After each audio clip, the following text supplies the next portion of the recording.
டிவியின் காலிவுட் ஸ்டுடியோக்கு உங்களை வரவேற்பது நிவேதா. நம்ம காலிவுட் ஸ்டுடியோல வாரம் இன்ட்ரெஸ்டிங்கான எல்லா தமிழ் சினிமா அப்டேட்டையுமே நீங்க தெரிஞ்சுட்டு இருக்கீங்க. அந்த வகையில இந்த வாரத்துக்கான கம்ப்ளீட் அப்டேட்டோட தான் நான் வந்திருக்கேன். வாங்க நிகழ்ச்சிக்குள்ள போகலாம்.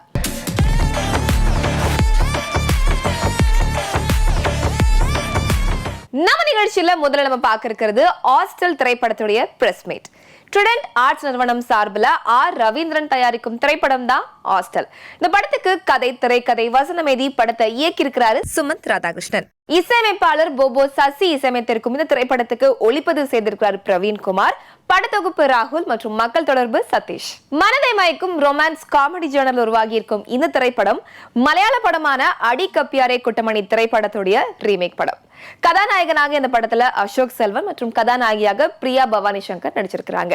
மேலும் முக்கிய கதாபாத்திரத்துல சதீஷ், நாசர், ரவி மரியா, முனிஷ்காந்த், கிருஷ், யோகி போன்றவர்கள் நடிச்சிருக்காங்க. இப்ப இந்த திரைப்படத்துடைய பிரஸ் மீட்ல நடந்த சுவாரஸ்யமான விஷயங்கள் மற்றும் பிரஸ் மீட்ல படத்துடைய டீம் படத்தை பத்தி என்னெல்லாம் சொல்லிருக்காங்க அப்படிங்கறத இப்ப பார்க்கலாம் வாங்க. எல்லாருக்குமே அந்த ஹாஸ்டல் லைஃப்ன்றது ஏதாவது ஒரு வகையில நமக்கு கனெக்ட் ஆயிருந்திருக்கும். நான் படிச்சது இல்லை ஹாஸ்டல்ல இருந்து, ஆனா நான் என் ஃப்ரெண்ட்ஸோட ஹாஸ்டல்ல போய் திருட்டுத்தனமெல்லாம் தங்கியிருக்கேன். அதனால அந்த எக்ஸ்பீரியன்ஸும் எனக்கு ரொம்ப நாள் கழிச்சு அது ஒரு நாஸ்டாலஜியாவா இதுல எல்லாருக்கும் தூண்டி விடுற மாதிரி இருக்கும்னு நம்புறோம். முழுக்க ஒரு ஃபன்னான ஒரு படமாக தான் ட்ரை பண்ணப்பட்டு இருக்கு. அசோக் செல்வன் ப்ரோ இந்த படம் அதான் ஒரு படமே ஒரு ஜேனரில் பண்ணுறாரு. இதில் அது நிச்சயமாக இவருக்கு அவருக்கும் ஒரு புது ஜேனராக தான் இருக்கும். இந்த படத்தை பொறுத்த வரைக்கும் எல்லாருமே படத்தில் இருக்க எல்லாருக்குமே நல்ல ரோல் தான். யாரும் வந்து தனியாக இருக்க மாட்டோம், கேங்காகவே எல்லா சீன்லையும் எல்லாரும் ஒன்றா இருக்க மாதிரியே இருக்கும். ஸோ பர்சனலாக எனக்கும் ரொம்ப ஒரு பிடிச்ச படமாக இந்த படம் இருக்கும்.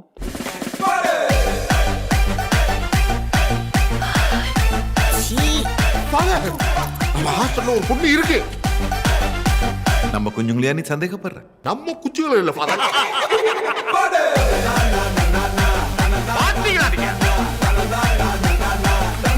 ட்ரெய்லர் பார்க்கும்போது எப்பயோ பண்ண மாதிரி ஒரு ஞாபகம். பட் இந்த டீம் வந்து ஒரு லைஃப் லாங் ஃப்ரெண்ட்ஷிப் கொடுத்த மாதிரி it has given us some really nice people in our life. So எனக்கு personally I'm very happy to get associated with these guys. Thank you so much the entire hostel team, Ashok for being a great co-star, and Satish, Krish, Yogi, Sumant for being a wonderful director. ஆக்சுவலாக Nassar sir கூட எனக்கு இது முதல் படம், அதுக்கப்புறமா 2 படம் பண்ணிட்டு இருக்கேன் நான். பட் இந்த செட்டில் தான் எனக்கு அவர் அறிமுகமானது. எனக்கு எப்போவுமே ஒரு பெரிய மரியாதை உண்டு அவர் மேலே. ஸோ அவர் கூட எனக்கு இந்த முதல் படத்தை அமைச்சு கொடுத்ததுக்கும் ரொம்ப நன்றி. இன்னைக்கு நைட் என்ன ஹாஸ்டலுக்குள்ள கூட்டிட்டு போனேன். என்னது காபி ஷாப் போனுங்கிற மாதிரி சொல்றேன். அது பாய்ஸ் ஹாஸ்டல். குடிக்கும் போது குடிக்காத ஒன்று கூட வச்சுக்கிறதும் குண்டி கடியில் சாமி வச்சுக்கிறதும் ஒன்று. எப்போ வெடிக்கிறது யாருக்கும் தெரியாது. இந்த படம் இப்போ நாங்க பார்த்துட்டோம். ஸோ எங்களுக்கு தெரியும், அது எங்களுக்கு பிடிச்சிருக்கு, ஒரு மாதிரி ஜாலியா வந்திருக்கு. இது அவ்வளவுதான், ரொம்ப ஒரு பெரிய பந்தா பண்ற அளவுக்குலாம் கிடையாது. It's a very simple movie. நாங்க அப்படியே எங்களோட ஃபுல் ஹார்ட் போட்டு தான் இந்த படத்தை எடுத்திருக்கோம். It's full of fun. So அது நீங்க பார்க்கும்போது அது ரிஃப்ளெக்ட் ஆகணும். அது ரிஃப்ளெக்ட் ஆச்சுன்னா அதுக்கு முக்கிய காரணம் என்னோட டெக்னீஷியன்ஸ் அண்ட் மை காஸ்ட் மற்றும் எல்லாருக்கும் ரொம்ப தேங்க்ஸ். தப்பு பண்ணிட்டீங்கடா, அவங்கள விட மாட்டா, விடவே மாட்டா. நம்ம ஹாஸ்டல்ல முட்டல பாங்க. இங்க இருக்கிறது ஒரு பேய். Hostel first Trident Ravi sir கிட்டேருந்து வந்தது இந்த மாதிரி ஹாஸ்டல் ஒரு மலையாள படத்தோட ரீமேக்னு. எனக்கு இந்த ரீமேக் பண்ணுறது வந்து ஒரு சின்ன ஹெசிடன்சி இருந்தது. ஏன்னா பல காரணத்தினால, அதனால் நான் வேண்டாமேன்னு நினச்சிட்டு இருந்தேன். அதுக்கப்புறம் சுமந்த் மீட் பண்ணேன், தமிழ் வெர்ஷன் கேட்டேன், நிறைய சேஞ்ச் பண்ணியிருந்தாரு. அப்புறம் இந்த டைமில் ஒரு ஃபுல் லென்த் காமெடி ஃபிலிம் எடுத்தால் நல்லாயிருக்கும்னு நினச்சேன். ஏன்னா அந்த கொரோனாலாம் முடிச்சுட்டு மக்கள் வரும்போது ஒரு ஸ்ட்ரெஸ்ஸில் இருப்பாங்க. ஸோ லைட்டரான ஒரு ஃபிலிம்ஸ் பண்ணணும்னு நினச்சேன். ஸோ அதுக்கு ஃபிட் ஆச்சு. இன்னொரு காரணம் வந்து பிரியாவுக்கு பெரிய நம்பிக்கை இருந்தது இந்த ப்ராஜெக்ட் மேலே. இதை கண்டிப்பாக பண்ணணும் அப்படின்னு அவள் சொல்லிட்டு இருந்தா. And I been wanting to work with her. அதுக்கப்புறம் ஒரு கானா சாங் வந்து என் படத்தில் இருக்கணும் அப்படின்னு ரொம்ப ஆசைப்பட்டேன். பட் இது வரைக்கும் பண்ண படங்களில் அதுக்கான ஒரு ஸ்பேஸ் இல்லாமல் இருந்தது. ஸோ எனக்கு 2 கானா சாங் கொடுத்ததுக்கு நன்றி.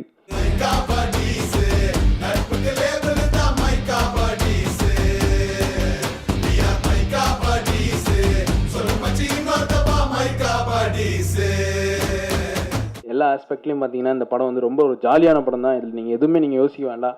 உள்ளே வந்து ஒரு ஜஸ்ட் நீங்கள் வந்து நம்ம ஃபன்னாக இருக்க போகிறோம், ஜாலியாக இந்த 2.5 hours, இந்த 2 hours நம்ம வந்து ஜாலியாக இருக்கிறதுக்கு தான் நம்ம வந்திருக்கோம் அப்படின்ற ஒரு மைண்ட் செட்டோடு நீங்கள் வந்தீங்கன்னா உங்களுக்கு ஏற்ற ஒரு படம் தான் இந்த ஹாஸ்டல்ன்ற படம். So each and every day வந்து அந்த ஃபுல் ஷெடியூலும் பார்த்தீங்கன்னா ரொம்ப ஜாலியாக போச்சு.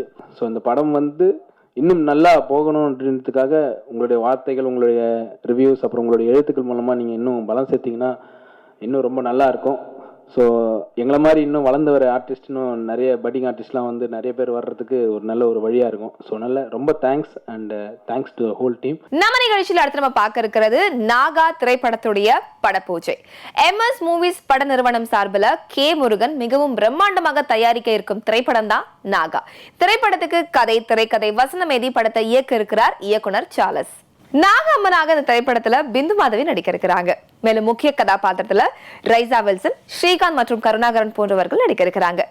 திரைப்படத்துடைய படப்பூஜை நிகழ்வை இப்ப வாங்க பார்க்கலாம்.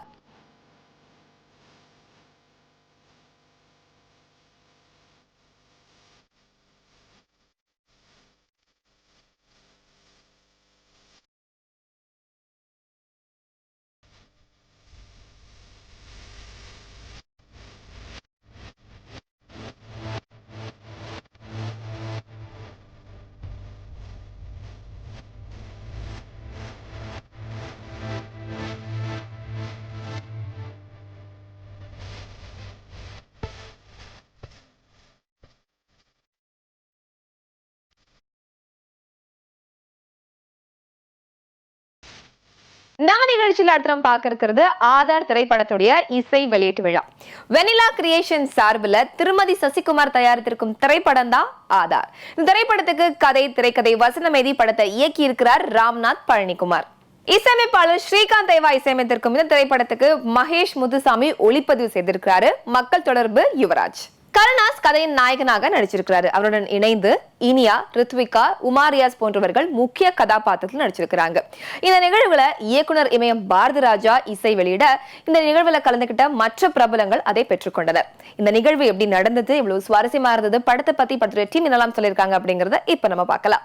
ஆதார் வந்து ஆக்சுவலி இட்ஸ் ஒன் மேன் ஷோன்னு சொல்லுவேங்க.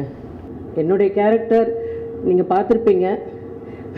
முன்னாடி பண்ண போலீஸ் கேரக்டரோட இது அப்படியே டபுக்குன்னு குதிச்ச ஒரு மாறுபட்ட ஒரு வேடம் எனக்கு. பட் புதுசாக ட்ரை பண்ணியிருக்கேன். And thanks to Ramnath sir again. And இந்த வருஷம் எனக்கு ரொம்ப சந்தோஷமான இன்னொரு விஷயம் என்னென்னா, நான் சின்ன வயசுலேருந்து நடிக்க வந்து இது வந்து 35th இயர் செலிப்ரேட் பண்ணுறேன்றது எனக்கு ரொம்ப சந்தோஷம். அது அந்த ஆதார் படம் எனக்கு வந்து நடிச்சதுல மிகப்பெரிய நன்றி. பச்சை முத்து பொண்டாட்டி நீ எதுவும் செய்யல.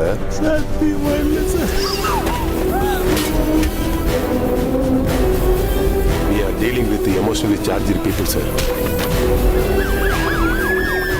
இந்த ஆதார் படம் வந்து எனக்கு ரொம்ப முக்கியமான ஒரு படம். எனக்கு மட்டும் இல்லை, இந்த படத்தில் ஒர்க் பண்ண எல்லாருக்குமே. கதையை நம்பி தான் நாங்கள் எல்லாருமே இந்த படத்தில் வந்து ஒர்க் பண்ணோம். அண்ட் என்னோட கோஸ்டார்ஸ் அருண் பாண்டியன் சார், அப்புறம் இனியா, கருணா சார், எல்லாருக்கும் என்னுடைய நன்றி. சார், உமன் மிஸ்ஸிங் கேஸ் விசாரிச்சதுல அவனோட பேர் பச்சைமுத்துன்னும் ஒய்ஃபோட பேர் துளசின்னு தெரிய வந்திருக்கு சார்.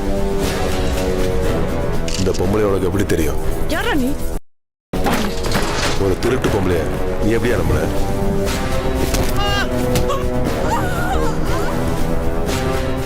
இந்த படம் ஆதார் வந்து எனக்கு ரொம்ப ரொம்ப ஸ்பெஷல் மூவி. பிகாஸ் சரோஜா அப்படின்ற ஒரு கேரக்டர் நான் பண்ணியிருக்கேன். இது வந்து ரொம்ப நாள் கழிச்சு ஒரு ஸ்ட்ராங் அண்ட் போல்ட் கேரக்டர். ஒரு சில வார்த்தைகள் ரொம்ப அரகெண்டாக பேச வேண்டியதாக இருந்தது. எனக்கு ஸ்டார்டிங்கில் வந்து அந்தளவுக்கு ஸ்ட்ராங்காக பேசுகிறதுக்கு வரல. பட் இது நீங்கள் இப்படி பண்ணால் நல்லா இருக்கும் அப்படின்னு சொல்லிட்டு ராம்நாத் சார் அழுத்தி சொன்னாங்க. அண்ட் அதுக்கான ஒரு சக்தியும் ஒரு பலனும் வந்து இந்த கதாபாத்திரம் பண்ணுறதுக்கான ஒரு எஃபர்ட் அண்ட் எல்லாமே ப்ரிப்ரேஷன்ஸ் எல்லாமே வந்து எனக்கு கொடுத்தாங்க. இந்த படத்தில் இருக்கிற எல்லா ஸ்டார் காஸ்டும் வந்து ரொம்ப பிரம்மாண்டமான பெரிய பெரிய சீனியர் ஆர்டிஸ்டோட நானும் சேர்ந்து ஒர்க் பண்ணியிருக்கோம். ட்ரைனேஜ் அடப்பு எடுக்கிறாங்க, அதில் ஒரு உமன் பாடி கிடக்குதுன்னு சொல்கிறாங்க sir. Crime number 502/22 Pachaimuthu Pachaimuthu Pachaimuthu. Mistake of fact. என்ன ரீசன் சார்? ஒரு 6 மாதத்துக்கு முன்னாடி டிஃபென்ஸ் ஏரியாவில் ஒரு கர்ப்பிணி பெண்ணோட பார்த்தேன் சார். உன் பேர் நெஞ்சில் பச்சை குத்திட்டு வேற யார் கூட நான் வாழ முடியும்? ரொம்ப நாளா வந்து இவரோட படத்துல நம்ம மியூசிக் பண்ணணும்னு சொல்லிட்டு ரொம்ப கனவோட இருப்பேன். அந்த கனவு இப்ப நிறைவேறிச்சு. அருள் பாண்டியன் சார், சார் உங்க படத்துல நான் மியூசிக் பண்ணதே எனக்கு ரொம்ப பெருமை sir. Thank you sir, thank you so much sir. நீங்க எனக்கு ஸ்டுடியோ வந்துட்டு படம் பார்த்துட்டு ரொம்ப நல்லா இருக்குன்னு சொன்னது ரொம்ப நன்றி சார், ரொம்ப நன்றி. அண்ட் த ஸ்வீட் ஹீரோயின்ஸ் எல்லாருக்குமே ரொம்ப நன்றி. உண்மையாக வந்து இந்த படத்தில் வந்து ராமநாத் சார் பற்றி சொல்லி ஆகணும். இந்த படத்தில் வந்து ஒன்லி ஆர்ஆர் மட்டும்தான் வந்து என்ன அப்ரோச் பண்ணார். ஸோ இந்த படத்தில் ஒன்லி ஆர்ஆர் தான் சொல்லிட்டு ஒரு இடத்துல ஒரு 3 மினிட்ஸ்க்கான ஒரு ஆர்ஆர் ஸ்கோர் இருந்தது. அப்போ வந்து சொன்னேன் ராமநாத் சார் கிட்ட, சார் இங்கே வந்து வேணா நம்ம இங்கே ஒரு சாங் ஒன்று போடலாமான்னு சொல்லிட்டு, சரி நீங்கள் போடுங்க, பிடிச்சா நான் வைக்கிறேன்னு சொன்னார். அந்த பாட்டு தான் வந்து தேன் மிட்டாய் மாங்காய் துண்டு. தேன் மிட்டாய் மாங்காய் துண்டு நீதான் கண்ணம்மா, மயிலொண்டு போட்ட குட்டி இறகு நீ அம்மா. தேன் மிட்டாய் மாங்காய் துண்டு நீதான் கண்ணம்மா, மயிலொண்டு போட்ட குட்டி இறகு நீ அம்மா. மீனாட்சி தோளில் தத்தும் பச்சை கிளி நீதான். கதை கேட்கும்போது டைரக்டர் எனக்கு தெரியாது, சொன்னார். எனக்கு வேற யார் கூட நடிக்கிறான்னு கேட்டேன். கருணாஸ் நடிக்கிறான்னு கருணாக்கு ஒரு ஃபோன் அடித்து கேட்டேன். நான் இது தம்பி ஏதோ கதையை சொல்கிறாங்க, சொன்ன மாதிரி எடுத்துருவானா, அந்த ஒரே கேள்வி தான் கேட்டேன். எடுத்துருவான்னா நான் பண்ணுறதுக்கு தயார். நான் மீதி படங்கள் என்ன சம்பளம் வாங்கினேன் அதெல்லாம் விட்டுருங்க, நான் இது 50% டிஸ்கவுண்ட் நான் பண்ணுறேன். ஆனால் தம்பி நீ அதே மாதிரி எடுத்துருவியான்னு மாற்றி கேட்டேன். கண்டிப்பாக நான் பண்ணிடுவேன்னு. படத்தை பற்றி நான் அதிகமாக பேச விரும்பல, ஏன்னா அது நீங்கள் தான் பேசணும், நீங்கள் தான் அதை பார்த்து ஒரு முடிவு சொல்லணும். பேசின படத்தை கேட்டு வாங்கிக்க. பேசின பணம் இது இல்லையே, போலீஸே இந்த கேஸை வேறு ரூட்டில் எடுத்துன்னு போய்க்குது.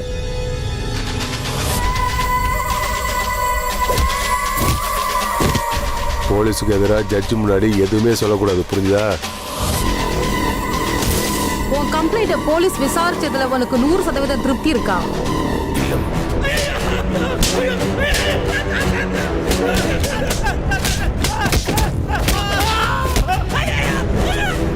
இந்த கதையில வந்து பாரதிராஜா சார் தான் அதில் ஒரு முக்கியமான கதாபாத்திரம் நடிக்கிறதா இருந்தது. அதே மாதிரி அமீரனே நடிக்கிறதா இருந்தது. இப்படி பல பேர்கிட்ட இந்த கதை வந்து இண்டஸ்ட்ரி முழுக்க சுற்றி கடைசியாக அது இப்படித்தான் நடக்கணும்னு இருந்தது. இந்த நேரத்தில் நான் இயக்குனர் பாலு மகேந்திராவை நினைச்சு பார்க்குறேன். அவர் அடிக்கடி ஒரு வார்த்தை சொல்லுவார், ஒரு நல்ல சினிமா அந்த சினிமாவுக்கு தேவையான தொழில்நுட்ப கலைஞர்களை நடிகரை அதுவே தேர்வு செஞ்சுக்கும் அப்படின்னு சொல்லுவார். அது இந்த படத்துல முழுக்க நடந்திருக்கு. இந்த சினிமாவில் நான் சம்பாதிச்சு நிறைய இழந்திருந்தாலும் பண்ணியிருந்தாலும் கூட சினிமா என்னை கைவிடல. இதை மட்டும் நான் இந்த இடத்துல ஆணித்தரமா சொல்றேன். ஏன்னா இந்த சினிமாவுக்கு நான் உண்மையா இருந்ததுனாலதான் சேது படம்ங்கிற படம் எனக்கு யாரு டைரக்டர் கூட தெரியாது. ஆனா அந்த படத்துக்கு நான் உண்மையா இருந்தேன், அந்த படம் வெளியிடுறதுக்கு நான் என்னென்ன வேலை செஞ்சிருக்கோன்னு பாலாண்ணனுக்கே தெரியாது, அந்த தயாரிப்பாளருக்கே தெரியாது. அந்த மாதிரி நான் எதிர்பார்ப்பு இல்லாம செஞ்சதுனாலதான் அதே டைரக்டர் மூலமா எனக்கு இந்த சினிமாவில் நடிகன் ஆகக்கூடிய வாய்ப்பு கிடைச்சிச்சு. நம்ம நிகழ்ச்சியில் அடுத்து நம்ம பார்க்க இருக்கிறது 369 திரைப்படத்துடைய பிரஸ் மீட். பிஜிஎஸ் புரொடக்ஷன் நிறுவனம் சார்பில் பிஜிஎஸ் சரவணகுமார் தயாரித்திருக்கும் திரைப்படம் தான் 369. இந்த படத்துக்கு கதை, திரைக்கதை, வசனம் எழுதி படத்தை இயக்கி இருக்கிறாரு சிவமாதவ். கார்த்திக் ஹர்ஷா இசையமைத்திருக்கும் இந்த திரைப்படத்துக்கு ஒளிப்பதிவு செய்திருக்கிறாரு மாரீஸ்வரன். படத்தொகுப்பு ஸ்ரீநாத் மற்றும் மக்கள் தொடர்பு MP ஆனந்த் மற்றும் KSK செல்வா. கதை நாயகனாக நீண்ட இடைவேளைக்கு பிறகு இயக்குனர் K பாக்யராஜ் இந்த படத்தில் நடிச்சிருக்கிறாரு. அவருடன் இணைந்து பல பிரபலங்கள் இந்த படத்தில் நடிச்சிருக்காங்க. இந்த திரைப்படத்துடைய பிரஸ் மீட் நடந்த சுவாரஸ்யமான விஷயங்கள் மற்றும் படத்தை பத்தி படத்துடைய டீம் என்னெல்லாம் சொல்லியிருக்காங்க அப்படிங்கறத இப்ப பார்க்கலாம் வாங்க. இந்த ஜென்ரேஷன்ல அட்லீஸ்ட் எனக்கு முடியும் போது எனக்கு அப்பாவோட ஜென்ரேஷன் யாராவது இருக்கவங்க வந்து பண்ணணும்னு எனக்கு ரொம்ப ஆசை. ரொம்ப எங்கள் ஃபேமிலிக்கு ரொம்ப பிடிச்ச பாக்யராஜ் சார் படத்துக்கே நான் வந்து இங்கே பண்ணுறதுக்கு எனக்கு ஒரு வாய்ப்பு கொடுத்த பிஜிஎஸ் சாருக்கு வந்து ரொம்ப நன்றி. என்னோட டேரக்டர் சிவமாதவ் வந்து என்னை ரொம்ப நம்பி இந்த படத்துக்காக மியூசிக் நீங்கள் பண்ணுங்கள், தைரியமாக பண்ணுவீங்கன்னு சொல்லி பெரிய சேலஞ்சஸ்லாம் கொடுத்து பண்ணியிருக்காரு. முயற்சித்தால் இவ்வுலகில் முடியாதது எதுவும் இல்லை. இதோ உலக சினிமா வரலாற்றில் 81 நிமிடம் மட்டுமே ஷூட்டிங் செய்த ஒரு முழு நீள திரைப்படத்தை முடித்து காட்டிய உலக சாதனை படைத்த 3.6.9. நான் வியந்த ஒரு விஷயம், இன்னைக்கு என்னுடைய படத்துல ஹீரோவா 20 வருஷத்துக்கு அப்புறம் பாக்யராஜ் சார். இந்த ஒரு விஷயம் கண்டிப்பா நான் வந்து சினிமாக்கு வந்த பிளஸ் எப்படி எனக்கு கிடைச்சிச்சோ எங்க அப்பா மூலியமா, அதே மாதிரி சாரை நான் போய் சந்திச்சு நான் அவர்கிட்ட கதை சொல்ல போகும்போது அவரு ஆக்டிவா இருக்காரு. இன்னைக்கும் அவ்வளோ ஆக்டிவா சினிமாவில் தன்னை அப்டேட்டில் வச்சுக்கணும், நம்ம புதுப்பிச்சுக்கிட்டே இருக்கணும், இன்னைக்கு இருக்கிற ஜென்ரேஷனோட நம்ம போட்டி போடணும் அப்படிங்கிற அந்த எண்ணத்தோட இயங்கிக்கிட்டு இருக்க இயக்குனர் பெருமைக்குரிய பாரதிராஜா சார். இவரை வச்சு நான் ஹீரோவாக படம் பண்ணணும் எனக்கு ஏன் தோணுச்சு அப்படின்னா சிம்பிள் தான். நான் நினச்ச கதைக்கு நான் எழுதின அந்த உருவத்துக்கு எனக்கு உருவம் கொடுத்து வடிவம் கொடுத்தவர் பாக்யராஜ் சார். ஸோ அந்த எதுக்கு இவரை நான் இந்த படத்தில் ஹீரோவாக வச்சுருக்கேன் அப்படிங்கிறது உங்களுக்கு படம் பார்க்கும்போது தெரியும். சார் கண்டிப்பாக இதில் நீங்கள் இதுவரை பார்த்துறாத பாக்யராஜ் சாரை கண்டிப்பாக உங்களால் பார்க்க முடியும் இந்த படத்தில். The legend of screenplay writer and director Thiru K. Bhagiraj. After 21 years, the hero is reborn. உலக சினிமாவை திரும்பி பார்க்க வைக்க ஒரு முயற்சி. இந்த வஞ்ச புகழ்ச்சி அணி அப்படின்னு சொல்லி நான் ஸ்கூலில் படிக்கும்போது படிச்சிருக்கேன். அது இங்கே தான் நேரில் பார்க்குறேன். வந்ததுலேருந்தே எடுத்துன்னு பெருசாக போட்டு 21 வருடங்களுக்கு பின்னால் அப்படின்னாங்க. நான் என்ன பண்ணேன் 21 வருடங்களுக்கு பின்னால்னு சொல்லி அப்பப்போ என் படம் ஓடிக்கிட்டே தான் இருக்குது. எல்லா படம் 21 வருஷம் ஆச்சுன்னு சொல்லி திருப்பி 3 தடவை இந்த ட்ரெய்லர் போட்டு ரிமைண்ட் பண்ணிக்கிட்டே இருந்தாங்க. இது வரைக்கும் பார்க்காத ஒரு பாக்யராஜ் பார்க்காத. உண்மையிலே இது வரைக்கும் நான் கிறிஸ்டின் கெட்டப்பே போடல. இந்த மாதிரி ஒரிஜினல் தாடியிலையும் நான் நடிக்கல. ஸோ ஃபஸ்ட் டைம் உண்மையிலே கிறிஸ்டின் கெட்டப்போட இந்த படம் ஏன் 369 அப்படிங்கிறது வந்து என்றைக்கும், அதாவது இது நடக்காது இப்படியெல்லாம் இல்லை, அது சான்ஸே கிடையாது அப்படிங்கிறது தான் இருக்கு. அப்படி இல்லை அப்படின்னு சொல்லிட்டு சயின்ஸில் எது வேணாலும் எப்போ வேணாலும் நடக்கிறதுக்கான சான்ஸ் எதை வேணால் கண்டுபிடிப்பாங்க அப்படின்ட்டு. இதில் சிவாவை ரொம்ப பாராட்ட வேண்டிய ஒரு சமாச்சாரம் என்னென்னா, முதல் படம் வித்தியாசமான படமாக எடுக்கணும் அப்படின்னு நினச்சது. ரெண்டாவது ரிஸ்கை வந்து அவ தேடி இது கஷ்டம், அது கமர்ஷியலாக எடுக்கணும்னு இல்லாமல் அது கமர்ஷியலாக வருது வரலங்கிறது வேற, நான் செஞ்சது ஒரு வித்தியாசமான முயற்சியாக இருக்கணும் அப்படின்னு சொல்லிட்டு இப்படி ஒரு தாட் வந்ததுங்கிறது ஒரு பெரிய சமாச்சாரம். நம்ம நிகழ்ச்சியில் அடுத்து நம்ம பார்க்க இருக்கிறது தொடாதே திரைப்படத்துடைய இசை மற்றும் ட்ரெய்லர் வெளியீட்டு விழா. கருடன் பிலிம் கிரியேஷன்ஸ் நிறுவனம் சார்பில் எஸ் ஜெயக்குமார் தயாரித்திருக்கும் திரைப்படம் தான் தொடாதே. இந்த திரைப்படத்துக்கு கதை, திரைக்கதை, வசனம் எழுதி படத்தை இயக்கி இருக்கிறாரு அலெக்ஸ். இசையமைப்பாளர் ராஜா இசையமைத்திருக்கும் இந்த திரைப்படத்துக்கு ஒளிப்பதிவு செய்திருக்கிறாரு ராஜேஷ். படத்தொகுப்பு நாகர்ஜி மற்றும் மக்கள் தொடர்பு கோவிந்தராஜ். இந்த திரைப்படத்துல கதையின் நாயகனாக காதல் சுகுபா நடிச்சிருக்கிறாரு. படத்துடைய இசை மற்றும் ட்ரெய்லர் வெளியீட்டு விழாவில் நிறைய சுவாரஸ்யமான விஷயங்கள் நடந்திருக்கு. மேலும் படத்தை பத்தி படத்துடைய டீம் நிறைய எக்கச்சக்கமான விஷயங்கள் சொல்லியிருக்காங்க. அதெல்லாம் தான் இப்ப நீங்க பார்க்க இருக்கிறீங்க. காதல் சுகுமார் அவர் வந்து எனக்கு 22 வருட நண்பர். படம் நடிக்கும்போது சில டிப்ஸ்லாம் சொல்லிக் கொடுப்பாரு.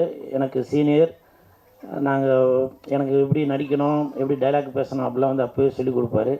ஏன்னா அவருக்குள்ளே ஒரு இயக்குனர் ஒளிஞ்சிட்ருக்காரு. அதனால 2-3 படங்கள்லாம் கூட எடுத்திருந்தார். அவர் கதாநாயகனாக நடிச்சிருக்க இந்த படத்துக்கு என் மனமார்ந்த வாழ்த்துக்களை தெரிவித்துக் கொள்கிறேன்.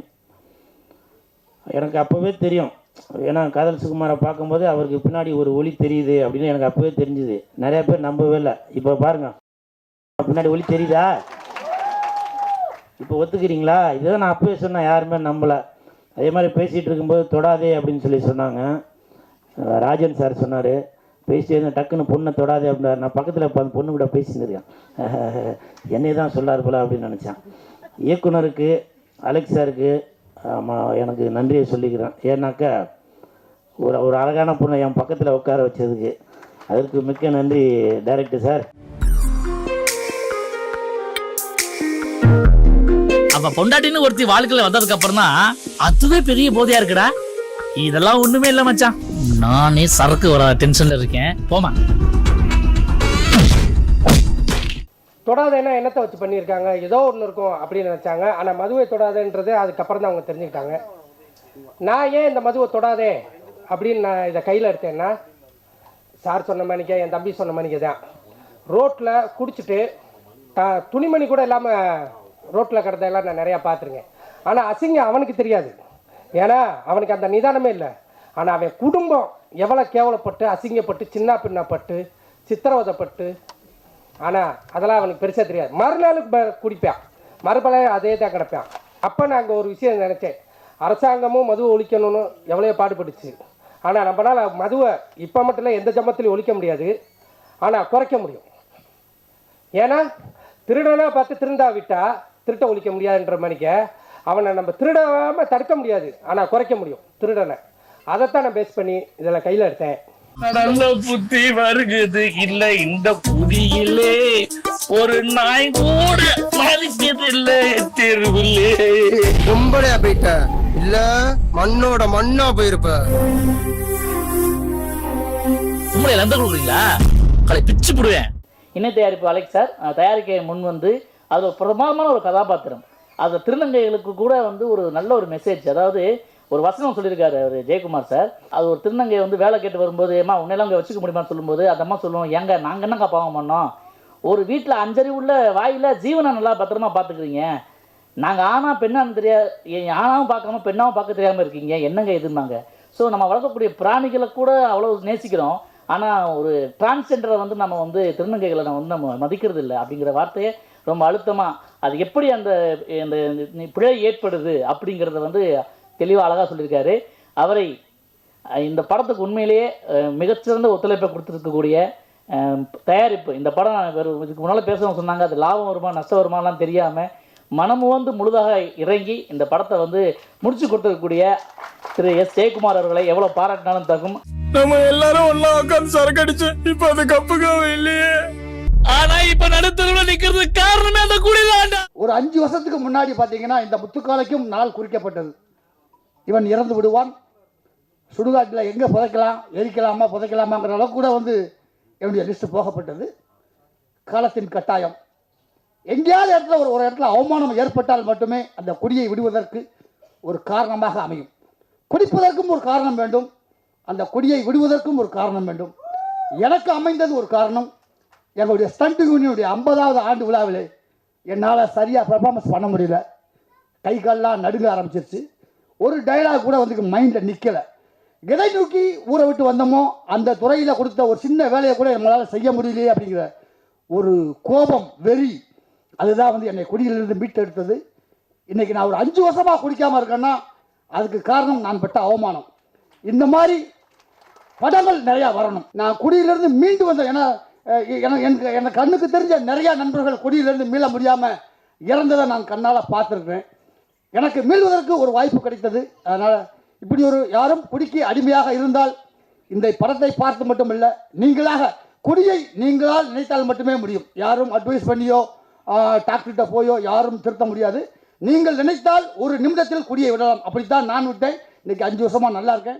இந்த வாரம் நம்ம கோலிவுட் ஸ்டுடியோல இன்ட்ரெஸ்டிங்கான எல்லா தமிழ் சினிமா அப்டேட்டுமே நீங்க தெரிஞ்சிருப்பீங்க. இதே மாதிரி வரும் வாரமும் இன்ட்ரெஸ்டிங்கான தமிழ் சினிமா அப்டேட்ஸ் நான் உங்களை மீட் பண்றேன். And than me Nivetha signing off and saying tata bye bye.